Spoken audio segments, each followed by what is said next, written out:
Tanin'olo aty zao tsisy mpanafana, lavitra tanàna zao, lavitra olo tiana. Taraiky ambony fandrina zao, maty nangomana.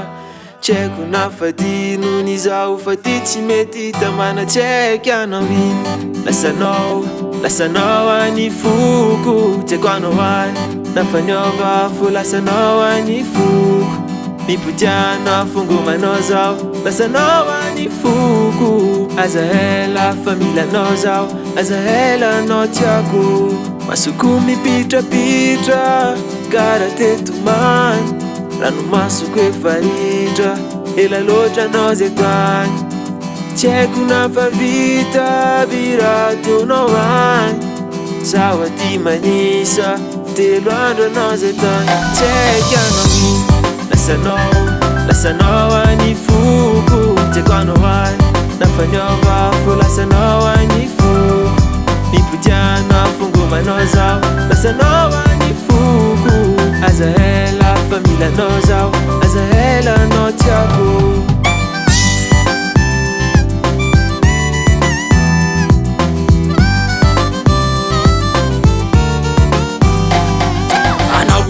Flemandraky izay tsy adino karaha mahatsao mamposaka maraina za mahita anao iteo. Jaranana fony ro mameno le tontolo, ialana za ingoma ty sy namana miso. Tiako atsika iaraka, lavitra le hoe isaraka. Tokatrano feno hafaleny satria tena tia za. Lanao eo za tamana, lavitra le angomana. Le tadia fa mbola tsy anatin'ny programme. Tsy marainy te mampino le mampiakatra inspiraka. Tsy aparariky fo, tsy ampinaniko ny vakiny. Loko maro ny manafo zao fa milipety firaka.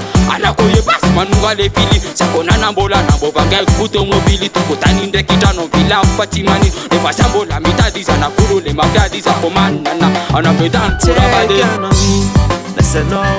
lasanao any foko. Tsy haiko anao any, nafaniova fo lasanao any foko. Mipotiana fongomanao zao, lasanao any foko. Aza hela familanao zao, aza hela anao tiako. Tsy haiko anao ino, lasanao any foko. Tsy haiko anao any, nafaniova fo lasanao any foko.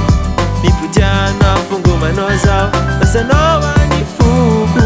Aza hela familanao zao, aza hela anao tiako.